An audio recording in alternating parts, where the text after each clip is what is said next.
Russian occupiers in the east of Ukraine and in the Kursk direction tried desperately to advance forward, but over the past 6 months, Putin's army has not fully achieved its aggressive goals. This was stated by Ukrainian military expert Sergei Grabsky on the air of the Freedom TV channel.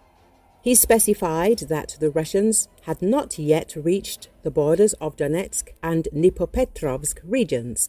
In addition, the enemy has not yet achieved its goals in the Kursk direction. Ukrainian troops, despite the fact that they have left a significant part of the territory, are located in the Kursk region, carrying out tasks to hold back quite significant enemy forces, Grabsky noted. He emphasized that the enemy has not fully exhausted its potential, but was no longer able to conduct active combat operations. If in November the enemy took control of 730 square kilometers of Ukrainian territory, then in February this amount was only 192 square kilometers. And here we must take into account that part of the territory was recaptured by Ukrainian troops, which is observed, especially in the first half of March, quite effectively, Grabsky said.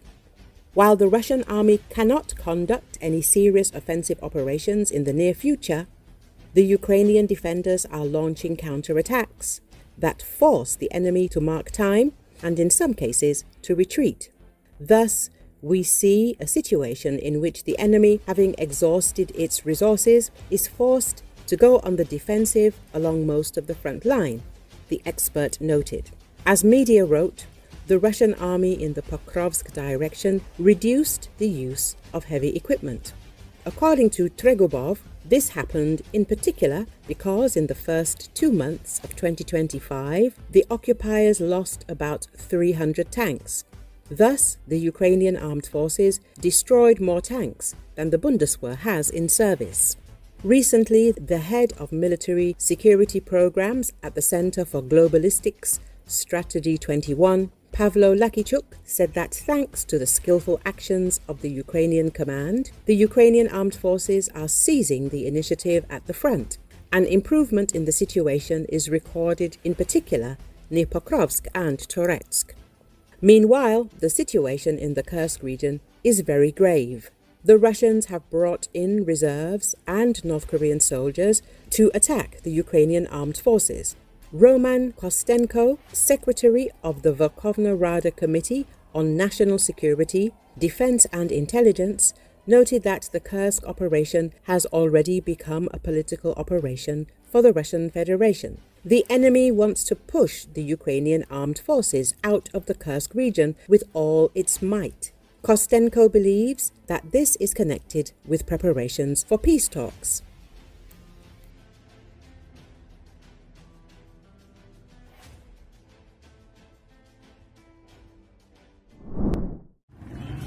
U.S. forces have carried out a series of strikes on a government compound used by the Houthi movement in Yemen's northwestern Kyiv province.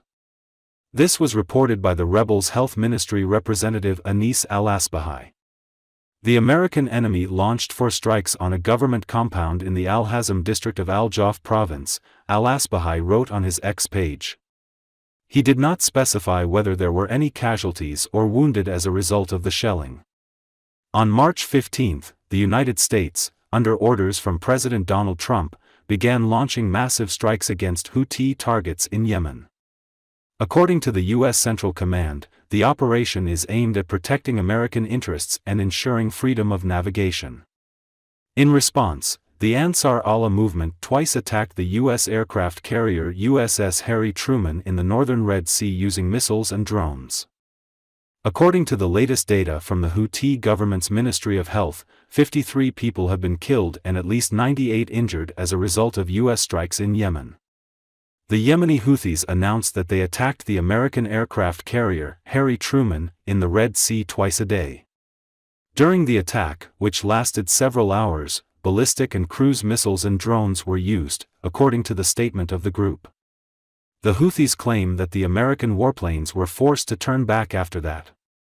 The attack on the aircraft carrier and its accompanying ships was a response to the aggression of the United States against Yemen, the Houthis said. The U.S. Central Command did not comment on the attack.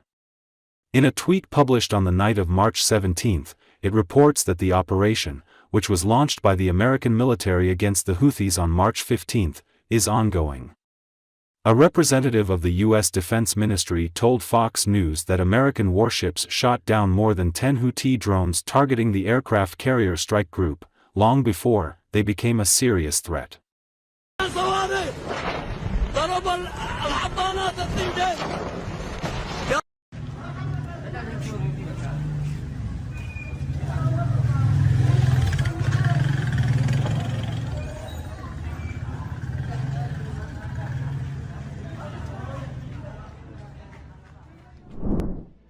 A MiG-29 fighter jet of the Ukrainian Air Force struck the Russian occupiers, using GBU-39 SDB precision bombs. The plane dropped 4 bombs on the area, causing a powerful explosion. Recall, at the end of September last year, it became known that the United States had ordered new batches of GBU-39/B small-diameter bombs for its own Air Force and foreign customers, including Ukraine. Back in May of last year, it became known that the Ukrainian Air Force had adapted Soviet combat aircraft to use American GBU-39 aerial bombs to strike Russian occupiers. Ukrainian F-16 fighters can also use such small-diameter high-precision aviation munitions. The primary platform expected to carry these advanced munitions is Romania's fleet of F-16 Fighting Falcons. Acquired from Portugal and upgraded to NATO standards, these multi-role fighters will gain a significant boost in their precision strike capability with the addition of the GBU-39B.